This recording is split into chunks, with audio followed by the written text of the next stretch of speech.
오늘은 변질이 아니라 변화되어야 합니다. 라는 제목으로 하나님의 말씀 전하도록 하겠습니다. 성경을 읽다 보면, 특별히 시편을 읽다 보면 똑같은 의미의 말을 다른 단어를 써서 이렇게 반복해서 표현하는 것을 볼 수 있습니다. 이 다른 단어들을 사용해서 똑같은 의미를 반복하여 표현함으로써 그 의미를 더욱더 풍성하게 하고 뜻을 강조하는 것이죠. 히브리어 표현법에서 2번 표현하는 것은 강조의 뜻을 가지고 있습니다. 마가복음 7장과 8장은 연달아서 예수님께서 떡 몇 개와 물고기 몇 마리로 수천 명을 먹이신 기적에 대한 이야기를 2개가 연이어 나오고 있습니다. 7장에서는 떡 5개와 물고기 2마리로 5천 명을 먹이신 오병이어의 사건이, 그리고 8장에서는 떡 7개와 물고기 2마리로 4천 명을 먹이신 칠병이어의 사건이 나옵니다. 이 2 사건은 예수님의 말씀을 듣다가 굶주린 무리들을 예수님께서 기적을 통해 먹이신 사건인데요. 2 사건의 내용이 거의 동일합니다. 그래서 이게 때로는 몇 명을 먹였는지, 또 몇 마리로 먹였는지, 얼마나 남겼는지, 이 2 사건이 이렇게 헷갈릴 때가 있지요. 이 2 사건은 출애굽한 이스라엘 백성을 광야에서 만나와 메추라기로 먹이신 하나님처럼 주님도 그런 능력을 가지신 하나님이심을 나타내 보여주신 것입니다. 또한 이 2 사건을 통해 예수님은 자신이 육체의 생명을 유지시키는 먹을 것을 주시는 공급자이심을 보여주셨을 뿐만 아니라 영원한 생명, 영생을 주시는 영생의 떡이심을 나타내신 것입니다. 나중에 예수님은 잡히시던 날 밤에 제자들과 함께 떡을 떼며 만찬을 하시는데요. 그때 그 떡을 떼어주면서 이렇게 말씀하시죠. 받아 먹으라. 이것은 너희를 위하여 주는 내 몸이라. 이렇게 말씀하셨습니다.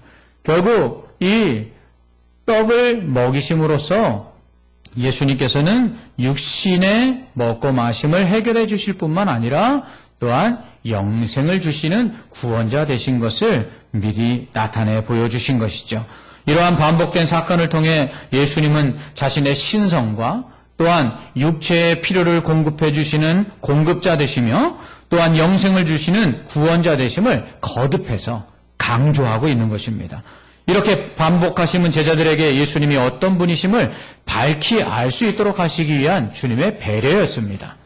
그러나 제자들은 이러한 반복해서 예수님께서 자신이 누구시며 어떠한 능력을 가지고 있는지를 나타내 보여주셨음에도 불구하고 그것을 깨닫지 못합니다. 이유가 뭘까요? 마음이 둔해서 그렇습니다. 그들이 변화되지 못했기 때문에 그렇습니다. 예수님은 두로에서 수로보니게 여인의 귀신 들린 딸을 고쳐주십니다. 그리고 시돈을 지나 데가볼리를 거쳐서 갈릴리에 도착하시죠. 이곳에서 사람들이 귀먹고 말하지 못하는 사람을 데려옵니다. 예수님은 에바다의 기적으로 그 사람의 귀와 눈을, 입을 열어주시죠. 그로 인해 많은 사람들이 예수님의 말씀을 듣고자 모여듭니다. 얼마나 많은 사람들이 모였는지요. 예수님께서 그들에게 말씀을 전하시다가 사흘이 지납니다. 그런데 사흘 동안 이 사람들이 예수님의 말씀을 들으면서 그들이 가지고 있던 음식들을 다 먹기까지 예수님을 떠나지 않았습니다. 결국 여러 날 동안 말씀을 듣다가 이제 먹을 것이 없자 예수님은 그들이 집으로 돌아가는 길에 기진할까 걱정하십니다. 그래서 제자들에게 이들에게 먹을 것을 주라고 말씀하시자 광야 어디에서 이 사람들을 먹일 떡을 구할 수 있느냐라고 제자들 말하죠. 제자들이 그새 잊어버린 거예요. 바로 앞전에 예수님께서 떡 5개와 물고기 2마리로 5천 명 먹이신 것을 기억지 못한 거죠. 이에 예수님은 너희들에게 떡이 몇 개 있느냐 이렇게 물으십니다. 제자들은 7개 있습니다. 그러니까 그것들을 축사하시고 제자들에게 사람들에게 나눠주라 말씀하시죠. 이에 사람들에게 나눠줍니다. 또 물고기 2마리가 있는 것을 보시고 축사하신 후에 그것도 나눠주라 그러니까 제자들이 나눠주죠. 그랬더니 4천 명이 먹고 그리고 7 광주리가 남게 됩니다. 오병이어의 기적을 베푸신 예수님은 칠병이어의 기적도 베푸셨습니다. 이것은 하나님의 기적은 우리가 가지고 있는 것이 얼마인가와는 전혀 상관이 없다는 것을 보여줍니다. 우리가 또한 감당해야 할 그 크기가 얼마나 되느냐와 상관없이 하나님께서는 우리가 원하는 모든 기적을 그렇게 베풀어 주신다는 것을 보여주신 것이죠. 가진 것이 물고기 2마리든지 떡 5개든지, 또는 가진 것이 물고기 2마리든지 떡 7개든지 많은 사람을 먹이는 데는 아무 문제가 되지 않는다는 것입니다. 또한 먹어야 될 사람들이 5,000명이 되든지 4,000명이 되든지 그것도 아무 문제가 되지 않습니다. 왜냐하면 하나님의 기적은 이처럼 전적으로 하나님의 능력에 달려있기 때문입니다. 하나님께서 능력을 행하시는 데 있어서 우리가 얼마나 가지고 있느냐는 사실은 아무 문제가 되지 않습니다. 우리가 지혜로워야지만 하나님이 기적을 나타내시고, 우리가 가진 것이 좀 있어야지만 기적을 나타내시는 것이 아니라, 우리가 아무것도 가진 것 없어도 주님은 기적을 베푸시는 데 있어서 하등의 문제가 없는 것은 아무것도 없는 무에서 유를 창조하신 창조주 하나님이시기 때문에 그렇습니다. 또한 우리의 생각에 불가능해도 하나님께는 불가능한 것이 없지요. 4,000명 먹이신 하나님께서 10,000명, 10만 명은 못 먹이실까요? 만나를 주실 수 있지만 고기는 주실 수 없는가요? 그렇지 않죠. 기적은 하나님이 능력이 없어서 안 일어나는 게 아닙니다. 기적은 믿음이 없기 때문에 안 일어나는 것입니다. 기적은 내가 가진 것이 없어서 안 일어나는 것이 아닙니다. 기적은 내가 가진 것으로는 아무 기적도 일어날 수 없다고 불신하기 때문에 안 일어나는 것입니다. 기적이 안 일어나는 일은 내가 바라는 것이 너무 크기 때문에 안 일어나는 것이 아니라 내가 그것은 절대로 일어날 수 없다라고 내 불신이 크기 때문에 일어나지 않는 것입니다. 혹시 우리는 하나님의 기적을 바라면서도 그것이 될까 하고 의심하지 않습니까? 지금 하나님께서 내 질병을 고쳐주시기를 바라면서도 내 질병이 이렇게 중한데 과연 나을 수 있을까? 의심하지 않습니까? 감기 정도는 쉽게 고치시지만 내 이 중병을 고치실 수 있을까? 의사들도 포기했는데 과연 고칠 수 있을까? 결국 기적을 바라면서도 내 안의 의심과 그리고 불신이 결국 기적을 일어나지 못하게 만드는 것입니다. 광야에서 이스라엘 백성이 고기를 달라 할 때 모세는 나와 함께 있는 이 백성의 보행자가 60만 명이온데 주의 말씀이 한 달 동안 고기를 주어 먹게 하겠다 하시오니 그들을 위하여 양떼와 소떼를 잡은들 조카오며 바다의 모든 고기를 모은들 조카오리까 라고 말합니다. 오늘 아침에도 만나를 먹었는데 그 만나 하나님이 주셨는데 지금 모세는 말합니다. 하나님 만나는 주셔도 고기는 못 주십니다. 이렇게 말하는 모세에게 하나님 뭐라고 말씀하십니까? 여호와의 손이 짧으냐? 내가 이제 내 말이 내게 응하는 여부를 보리라 말씀하시고는 한 달 동안 이스라엘 백성이 고기를 먹을 수 있도록 메추라기를 주십니다. 우리의 믿음 없음이 결국 하나님의 능력을 제한하는 것입니다. 예수님은 앞을 보지 못하는 두 사람이 예수님께 왔을 때 그들에게 이렇게 물으십니다. 내가 능히 이 일을 할 줄을 믿느냐? 그러자 그 앞 못 보는 두 사람이 대답합니다. 주여 그러하오이다. 그러자 예수님께서는 그들의 눈을 만지시며 너희 믿음대로 되라 하십니다. 이에 그들의 눈이 떠져 앞을 보게 되지요. 믿음대로 될 줄 믿습니다. 믿는 자에게는 능치 못함이 없는 줄 믿습니다. 기적은 믿어야 일어나는 것입니다. 이렇게 7병이어의 기적을 베푸신 예수님은 배를 타고 달마누다 지방으로 가십니다. 이렇게 반복해서 기적을 베풀어도 주님을 믿지 못하는 것은 제자들만이 아니었습니다. 바리새인들 역시 계속된 기적에도 불구하고 예수님을 믿지 못합니다. 그들은 오히려 예수님을 힐난합니다. 그리고 예수님을 시험하여 하늘로부터 오는 표적을 구합니다. 하늘로부터 오는 표적이 무엇입니까? 예수님을 사람들이 선지자라고 여기는데 과연 하나님이 보내신 선지자라면 하나님의 능력으로 베푸는 기적을 나타내라는 것입니다. 바리새인들은 지금까지 예수님께서 기적을 베풀자 그것은 귀신의 왕 바알세불을 힘입어서 하는 귀신의 장난이라고 생각을 했습니다. 그래서 진짜 하나님의 선지자라면 하나님이 보내신 증거를 내려봐라. 과거에 구약의 엘리사와 엘리야와 같은 하나님의 선지자들이 보였던 것처럼 하나님이 베푸시는 능력들을 나타내 보여라 라고 이야기하는 것이죠. 그들은 예수님이 지금까지 반복해서 보여주신 사건들, 기적들을 하나님의 능력으로 보지 아니하고 그들은 귀신의 힘을 덧입어서 행한 귀신 노름으로 봤기 때문에 그런 것입니다. 이런 그들을 보시며 예수님 탄식하시죠. 이것은 안타까움을 넘어서서 어떻게 이렇게 악할 수 있는가 하는 탄식입니다. 믿음이 없으면 주님 탄식하십니다. 예수님은 이런 바리새인들을 향해서 이 세대가 표적을 구하느냐? 내가 진실로 너희에게 이르노니 이 세대에 표적을 주지 아니하리라 말씀하십니다. 믿지 않으면 기적은 절대로 일어나지 않습니다. 믿지 않는 자들에게는 주님은 절대로 기적을 베푸시지 않기 때문에 그렇습니다. 믿음이 없이는 하나님을 기쁘시게 할 수 없습니다. 믿음이 없이는 하나님의 기적이 나타날 수 없습니다. 믿음이 없으면 하나님은 기적이 아니라 탄식을 하시고 그리고 그들에게 심판을 내리실 뿐입니다. 마가복음에서는 예수님을 믿지 아니함으로 바리새인들을 향해서 표적을 주지 않겠다고 말씀하셨으나 마태복음에서는 동일하게 하늘로부터 오는 표적을 구하는 바리새인들을 향해서 요나의 표적밖에는 보여줄 게 없다고 말씀합니다. 요나의 표적이 무엇입니까? 이것은 요나가 하나님의 부르심을 받고 하나님의 사명 가운데 원수의 나라 니누의 수도 아수르의 수도 니누에에 가서 하나님의 말씀을 전하라는 명령을 받습니다. 하나님께서 이 니누의 사람들에게 가서 심판의 말씀을 전하라고 하자 그게 싫었어요. 왜냐하면 그들이 그 말씀 듣고 회개하면 하나님이 용서할 줄 알았기 때문에 그래요. 그래서 요나가 그것을 거부하다가 결국 물고기 뱃속에까지 들어가서 회개하고 이 니누에 가서 하나님의 심판의 말씀을 전하죠. 3일 길을 가야 될 큰 성에서 하루 길만 가며 하나님의 말씀을 전했는데 이 회개하라는 이 말씀을 듣고 니누의 왕서부터 모든 니누의 사람들이 다 회개합니다. 그러자 하나님께서 어떻게 하시죠? 심판하지 아니하고 용서해 주십니다. 지금 바리새인들을 향해서 예수님 말합니다. 요나의 말을 듣고 니누의 사람들도 회개했는데 너희는 요나보다 더 큰 이가 와서 지금 회개하라고 말하는데도 회개하지 아니하고 너희들이 악한 마음을 그대로 가지고 있으니 너희들에게 보여줄 표적은 요나의 표적과 같은 심판밖에 없다. 이렇게 말씀하시는 것입니다. 결국 예수님을 믿지 못하는 자들에게는요. 기적은커녕 오히려 심판이 임할 뿐입니다. 믿지 않으면 기적 대신 심판을 받게 되는 것이죠. 이렇게 말씀하신 후에 예수님 배를 타고 건너편으로 가십니다. 종횡무진이죠. 배 타고 왔다가 갔다가 하시면서 이렇게 열심히 하나님의 말씀을 전하십니다. 그러면서 배 안에서 예수님께서 제자들에게 바리새인들의 누룩과 헤롯의 누룩을 주의하라 말씀하십니다.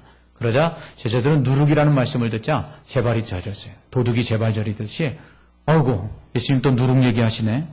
우리가 떡을 안 가져와서 그러는가 보다. 야 지난번에 5,000명 먹이실 때도 우리가 떡이 없었고 야 4,000명 먹일 때도 떡이 없었는데 지금도 또 떡이 없네. 그들은 예수님이 말씀하시는 그 말씀의 뜻을 온전히 깨닫지 못했어요. 그러자 이 제자들이 이렇게 수군거리는 걸 아시고 예수님이 그들을 책망하시죠. 아직도 깨닫지 못하느냐? 아직도 알지 못하느냐? 너희 마음이 둔하냐? 너희의 눈이 있어도 보지 못하며 귀가 있어도 듣지 못하냐? 또 기억하지 못하느냐? 이러면서 제자들을 책망하시죠. 제자들의 지금 귀가 어떻게 됐어요? 닫혀져 있는 거예요. 제자들의 눈이 닫혀져 있어요.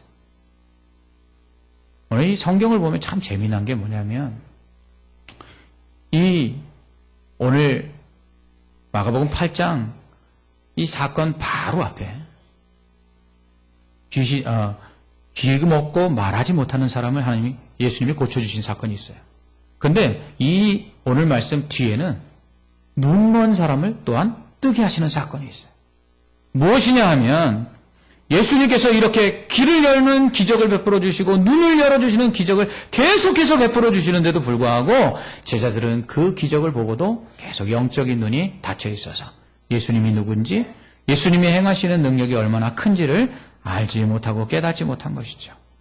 본문을 그 헬라어 원어로 보아도 헬라어 원문에 누룩이라는 말과 떡이라는 단어는 완전히 다른 단어예요. 그러니까 제자들이 예수님이 누룩을 조심하라는 이 말을 듣고 떡을 연상한 이유가 무엇인지를 제대로 이해하기가 참 쉽지 않아요. 그러나 유추해 보면 이럴 수 있죠. 제자들은 예수님께서 2번의 기적을 베푸시는 동안에도 한 번도 자신들이 떡을 가지고 있었던 적이 없거든요. 그러니까 지금 누룩 얘기를 하시자 또 기적을 베푸시셔야 되는데 우리에게 떡이 준비되어 있지 않으니 그것을 책망하시는구나라고 생각했어요.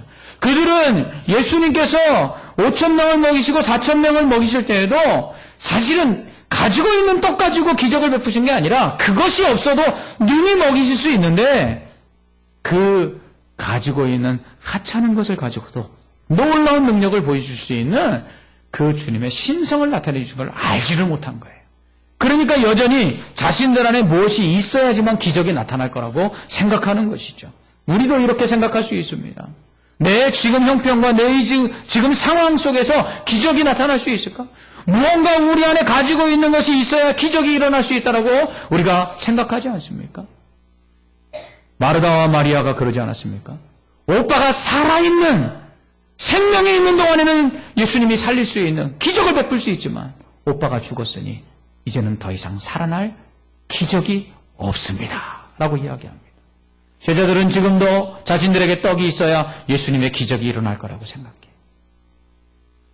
어떤 사람이 병이 들었을 때 병의 아주 초기에는 하나님이 고칠 수 있지만 병이 이제 중기를 지나 말기가 되었으니 이제 고칠 수 없다고 낙심하는 모습을 봅니다. 하나님은 초기에는 고치시고 말기에는 고치실 수 없는 하나님입니까? 하나님의 능력을 우리가 가지고 있는 것과 우리가 가지고 있는 믿음의 분량을 가지고 제한하는 모습을 지금 제자들의 모습 속에서 볼 수 있는 것입니다. 또한 제자들은 예수님께서 또 이번에도 자신들이 떡을 준비하지 못해 시장하지 않을까 염려했던 것입니다. 그러나 주님은 제자들에게 이렇게 말씀하시죠. 주님께 식사하라고 말할 때에 예수님께서 뭐라고 말씀하십니까? 내게는 다른 양식이 있다. 곧 내가 아버지의 일을 하는 것이 내 양식이다. 이렇게 말씀하십니다. 예수님께서는 먹어야 배부르신 분이 아니었거든요. 바울도 그런 고백을 합니다. 내가 배고플 때나 배부를 때나 내게 능력 주시는 자 안에서 능히 만족하고 모든 것을 할 수 있다라고 고백합니다. 지금 제자들은 지금 육신의 눈으로만 모든 것들을 판단하고 육신의 귀로만 모든 것들을 판단합니다. 그들은 그래서 예수님이 누구신지 그리고 예수님이 어떠한 능력이 있는지를 알지 못하고 깨닫지 못함으로 말미암아 예수님의 말씀을 온전히 이해할 수 없었던 것입니다. 그러나 예수님께서 누룩을 말씀하신 것은 제자들이 떡을 가져오지 않았기 때문이 아닙니다. 예수님이 말씀하신 뜻을 깨닫지 못하는 제자들에게 예수님은 내가 떡 5개로 5,000명을 떼어줄 때에 조각 몇 방울을 거뒀느냐 이렇게 물으시고 또한 7개로 4,000명을 떼어줄 때에 조각 몇 강주를 거두었느냐라고 말씀합니다. 우리가 가지고 있는 것이 없어서 하나님의 기적이 안 일어나는 것이 아니라 우리가 믿음이 없어서 기적이 안 일어나는 것입니다. 예수님께서 말씀하신 누룩은 제자들이 생각하는 것처럼 떡을 만드는 데 사용하는 누룩이 아닙니다. 누룩은 어떤 것입니까? 누룩은 이 반죽을 부풀리는 데 사용하는 것이죠.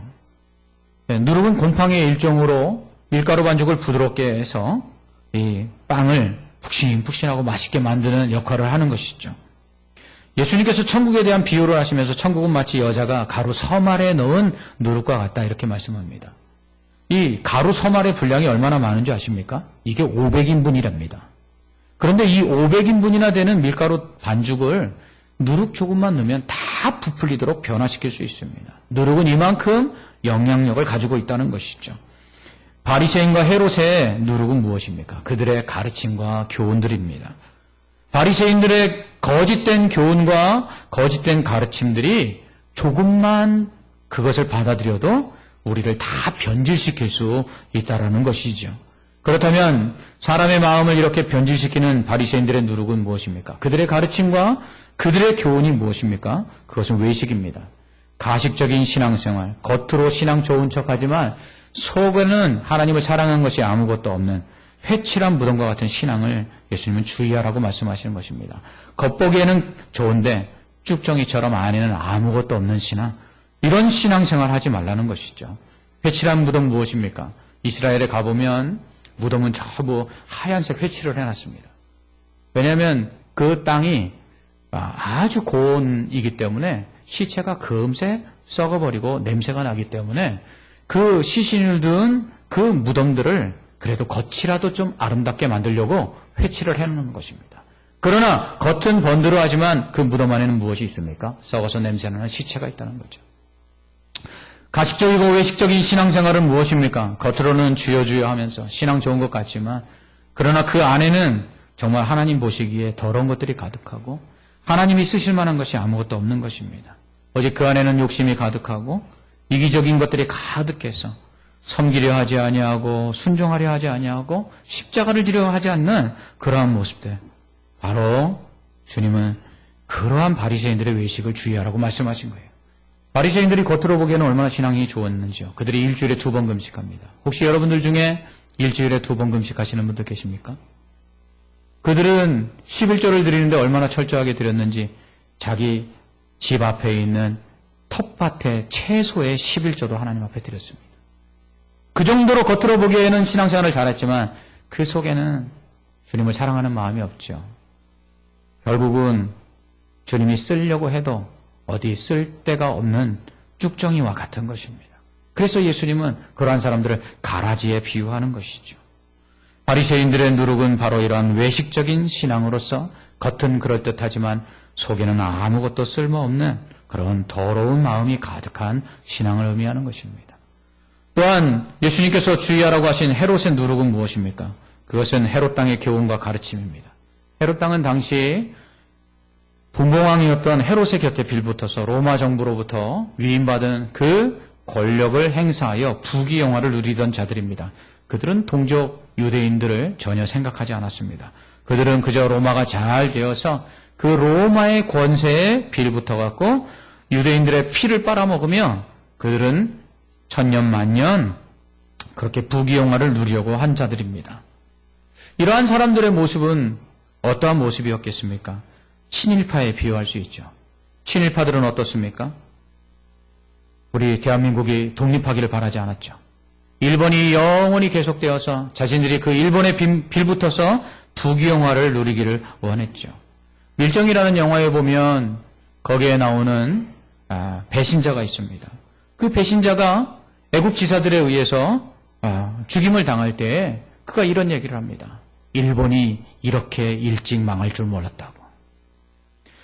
여러분, 헤롯 땅의 그 교훈과 가르침은 바로 그것입니다. 로마 제국에 빌붙어서 천년만년 부귀영화를 누리고 이 땅에서 잘 먹고 잘 살려고 하는 그러한 모습들, 이 땅에서 영원토록 왕노릇하려는 그러한 모습들을 예수님께서 책망하신 것이죠. 예수님은 헤롯을 여우라고 말씀하셨어요. 여우는 교활하다는 뜻이죠. 그렇습니다. 이 땅에서 높아지려고 하고 높아져서 사람들 위해 군림하며 자기 자신만 잘 먹고 잘 살려고 하는 이러한 모습들은 주님께서 우리에게 기뻐하시지 않는 모습이라는 것이죠.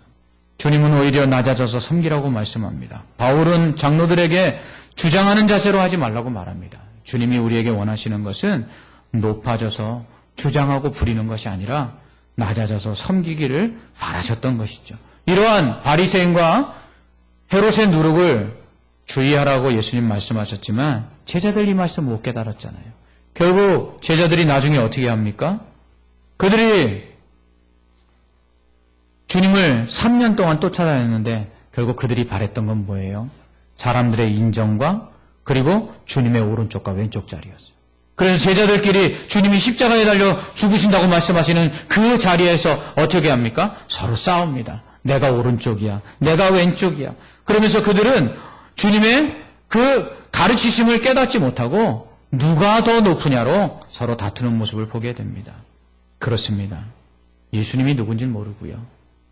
예수님이 보여주신 그 십자가의 삶이 어떠한 교훈을 주는지를 모르고요. 예수님이 우리에게 베풀어 주신 그 사랑이 얼마나 크며 그 능력이 얼마나 큰지를 깨닫지 못하면 우리의 눈과 우리의 귀는 영적으로 다 막혀져서 결국은 이 세상의 것들에 집중하게 되는 것입니다. 그래서 랍비라 불려지며 선생이라 불려지는 것에 기뻐하며 그들의 속에는 더러움이 가득한데도 겉으로는 율법을 잘 지키는 것처럼 하나님을 잘 섬기는 것처럼 그렇게 외식했던 바리새인들처럼 살게 되고요. 예수님이 누구신지를 모르고 그 예수님 앞에 자신이 죄인인 것을 깨닫고 회개하며 그 예수님의 크신 사랑 안에서 정말 겸손하여 낮아져서 섬기지 않으면 결국은 주장하는 자세로 사람들 위에 군림하며 사람들 앞에 높임을 받고 싶어하는 마음들로 가득 찬 헤롯 왕과 같게 된다는 것입니다. 그러므로 우리의 눈이 열려져야 합니다. 우리의 귀가 열려져야 합니다. 그래서 영적인 이 장애를 우리가 벗어버려야 합니다. 그래서 영적으로 우리의 눈이 열리고 우리의 귀가 열려서 정말 주님이 누구신지를 분명하게 알아야 됩니다. 그 주님이 말씀하시는 바가 무엇인지를 분명하게 알아야 됩니다. 그래서 그 주님이 우리에게 지금도 계속해서 반복해서 말씀하시고 반복해서 보여주신 그 기적들 속에서 주님이 과연 보여주신 그 십자가가 어떤 의미인지, 주님이 우리에게 말씀하시는 그 순종이 무엇인지, 주님이 우리에게 말씀하신 그 섬김이 무엇인지를 깨닫고 주님이 원하시는 그 삶을 살아가야 한다는 것이죠. 우리가 흔히 개떡같이 말해도 찰떡같이 알아들으라고 말하지 않습니까? 그런데 제자들은 찰떡같이 말해도 개떡같이 알아들었어요. 왜 그랬습니까? 영적인 귀가 막혀있기 때문에 그렇습니다. 영적인 눈이 닫혀있기 때문에 그렇습니다.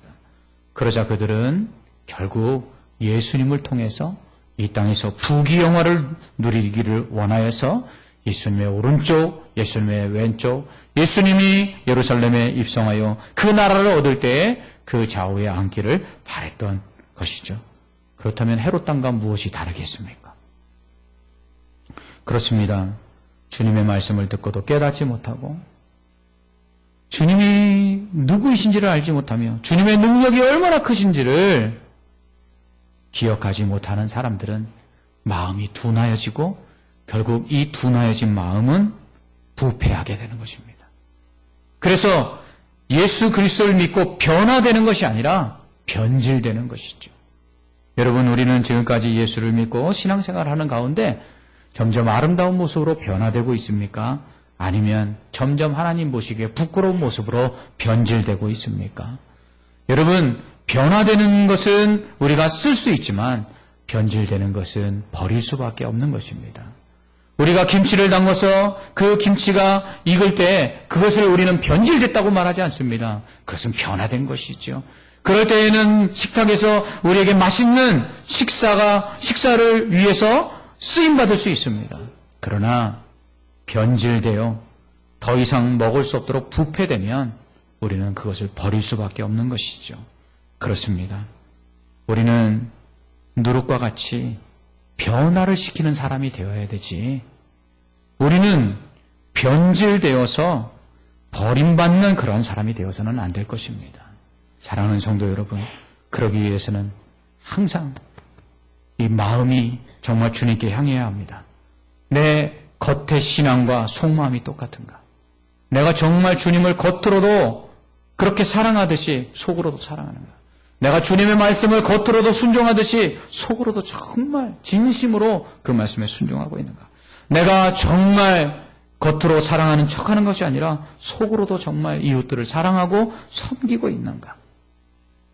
내가 이렇게 섬기는 것이 높임을 받기 위한 것인가? 아니면 주님처럼 낮아져서 주님을 본받아 섬기려고 하는 것인가? 우리 안에 끊임없이 변화가 일어날 줄 믿습니다. 성령을 통한 이러한 변화가 우리 안에 일어나지 않으면 변질되는 것입니다. 변화가 멈출 때에 변질이 시작되는 것입니다. 많은 분들 신앙생활 이전에 했던 그 아름다운 신앙들을 기억하면서 지금 그러지 못하는 것들을 안타까워하는 모습을 보게 됩니다. 여러분, 그 속에서 여러분 계속해서 변화되기를 원하시는 것입니까? 아니면 지금은 변화되지 않는 내 자신을 변명하고 있는 것입니까? 사랑하는 성도 여러분, 주님이 우리에게 오셔서 이 세상을 본받지 말고 마음으로 새롭게 되어 변화를 받아 하나님의 기뻐하시고 선하신 뜻을 분별하여 우리의 몸을 거룩한 산제사로 드리라고 그렇게 말씀합니다. 이것이 우리가 드릴 영적 예배입니다. 오늘 우리가 주님 앞에서 변화된 성도로서 변질되어 가는 것이 아니라 계속해서 변화되어 하나님 앞에서 쓰임받는 겉과 속이 동일한 사람들 앞에서 높아져서 높임을 받는 것이 아니라 겸손하여서 섬기는 주님의 마음을 본받는 성도들 되시기를 주님의 이름으로 축원합니다. 아멘. 기도하겠습니다. 하나님 아버지, 이 세상이 점점 변질되어 가고 있습니다. 그러한 세상 가운데 우리도 따라서 변질되지 않게 하여 주시옵소서. 하나님 오히려 우리가 변화되게 하여 주옵시고 세상을 변화시키게 하여 주시옵소서. 오직 성령이 우리 안에서 끊임없이 우리를 아름다운 변화되는 사람으로 만들어 주셔서 바리새인들의 누룩과 헤롯의 누룩과 같이 겉과 속이 다른 사람들 앞에 높임을 받고자 하는 그러한 모습이 아닌 정말 겸손하여서 섬기며 우리의 겉과 속이 늘 언제나 주님 앞에 똑같은 알곡과 같은 신앙이 되게 하여 주시옵소서. 예수님 이름으로 기도합나이다. 아멘.